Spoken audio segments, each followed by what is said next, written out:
2 वर्षामध्ये मी फक्त पॉईंट सांगतो. एक तर सगळ्या गोवंशाला टॅगिंग झालेलं आहे महाराष्ट्रामध्ये. दुसरं किती गोशाळा होता त्याचा डेटा नव्हता, तर ते आता 960 गोशाळा आता महाराष्ट्र गोसेवा आयोगाकडे रजिस्टर झालेल्या आहेत. त्यानंतर आम्ही प्रत्येक तालुक्यामध्ये एक गोशाळेला निवाऱ्यासाठी गोवर्धन गोवंश योजना याच्या अनुदान दिलेलं आहे. 15 ते 25 लाख त्यांच्या संख्येप्रमाणे प्रत्येक तालुक्यातल्या एक गोशाळेला. चौथं आम्ही केलेलं आहे की गोमातेला आम्ही राज्यमातेचा दर्जा दिला आहे. तो भारतामध्ये महाराष्ट्र हे पहिलं राज्य आहे की जिथं आपण गोमातेला राज्यमातेचा दर्जा दिला आहे. त्यानंतर आम्ही तालुकामध्ये सगळ्या शेतकऱ्यांचे प्रशिक्षण हे पशुसंवर्धन आणि महाराष्ट्र गोसेवा आयोग यांच्या संयुक्त विद्यमानाने पूर्ण केलेले आहेत. सगळ्या तालुक्यातले 320 तालुक्यात झाले. त्यानंतर आम्ही प्रत्येक जिल्ह्यामध्ये गोशाळेचं सुद्धा प्रशिक्षण होणं गरजेचं होतं, तेही आम्ही कंप्लीट केलेलं आहे. आणि महाराष्ट्रातली सगळ्यात मोठी, मी तर म्हणेल भारतातली अशी योजना नव्हती की इतके 1500 रुपये प्रति महिना प्रति देशी गाय हे अनुदान आपण महाराष्ट्र सरकारने दिलेलं आहे.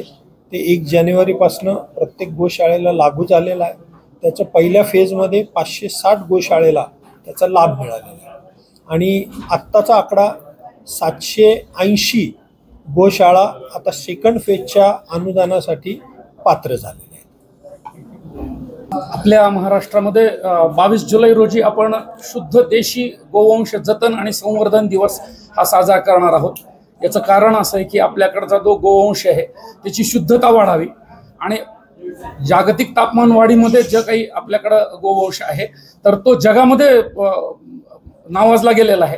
त्याची जी गुणवैशिष्ट्ये आहेत तर ही सगळी गुणवैशिष्ट्ये अधोरेखित झाल्यानंतर त्याचा सांभाळ चांगल्या प्रकारे केला जावा, शुद्धता वाढावी आणि अवर्गीकृत गोवंश कमी होत राहावा, अशा प्रकारचे प्रयत्न महाराष्ट्र गोसेवा आयोगाकडचे आहेत.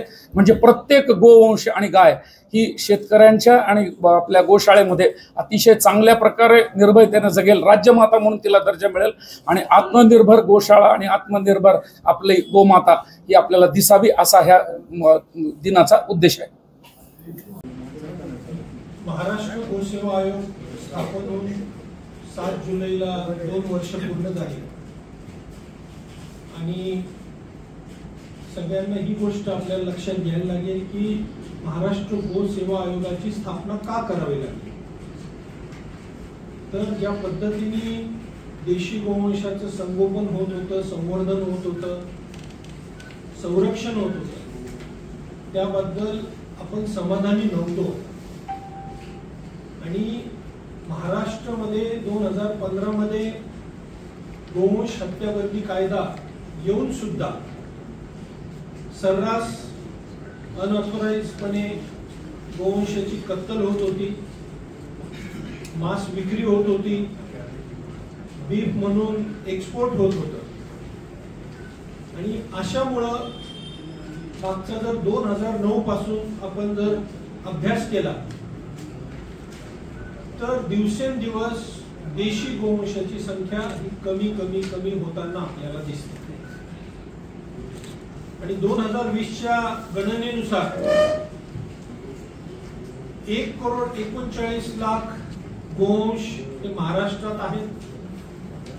त्याच्यापैकी फक्त 13 लाखच देशी गोवंश हे राहिलेले आहेत.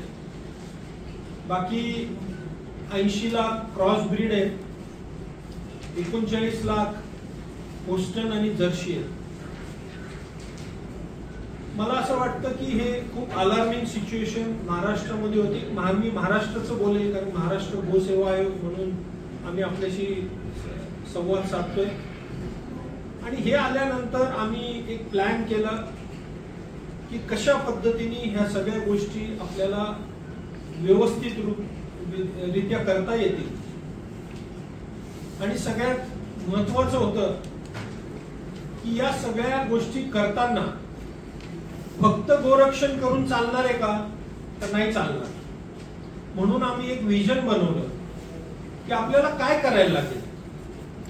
तर आम्ही गो टेल ही आमची भूमिका सगळ्या महाराष्ट्रासमोर मांडली. गोसंगोपन, गोसंवर्धन, गोसंरक्षण, गोमय मूल्यवर्धन, गो आधारित शेती, गोपालक, गोरक्षक, गो पर्यटन आणि गो साक्षरता या 10 गोवर आम्ही आता मागच्या 2 वर्षापासून सातत्याने काम करतोय. आणि याच्यासाठी जे आम्हाला मागच्या 2 वर्षात करावं लागणार होतं त्याची आम्ही सुरुवात केली. आधी तर महाराष्ट्रामध्ये गोशाळा किती आहेत, त्या गोशाळेत किती आहेत, कशा पद्धतीने त्याचा सांभाळ केला जातोय याचा कुठलाही डेटा नव्हता. आणि आम्ही सगळ्यात आधी असंच ठरवलं होतं थोडा त्रास होईल, परंतु सगळ्यात पहिली स्टेप पशुसंवर्धन खात्याबरोबर मिळून आम्ही जर काही केली असेल तर ती सगळ्या गोवंशाला टॅगिंग करायची. आणि मला आनंद वाटतो सांगायला की 95% पेक्षा जास्त गोवंश आपल्याला महाराष्ट्रामध्ये व्हाईट कलरचा तुम्हाला एक टॅग दिसेल कुठल्याही गोवंशाला, ते सक्सेसफुली आमचं पहिलं कार्यक्रम आम्ही सक्सेस केला.